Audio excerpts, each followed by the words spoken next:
د جهان نیوز درنو لیدونکو السلام علیکم، وخت مو په خیر. ستړي مشئ. پام وکړئ د نن ورځ تازه او مهم خبر ده. شمالي وزیرستان کې شپږ پاکستاني پوځیان وژل شوي دي.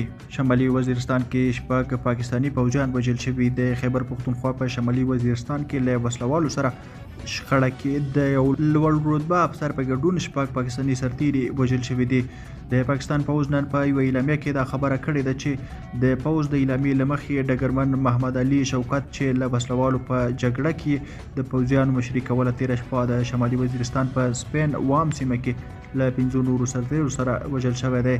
د پاکستان پوځ وایي چې په جګړه کې شپږ وسلوال هم وژل شوي او تر پیښې وروسته هلته د پلټنې عملیات پیل شوي دي.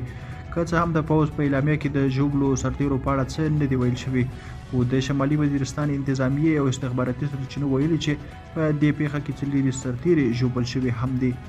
درنو لیدونکو له ملتیا مو مننه. په اخر کې زموږ د یوټیوب چینل هم سبسکرایب کړئ. ښه وخت ولرئ.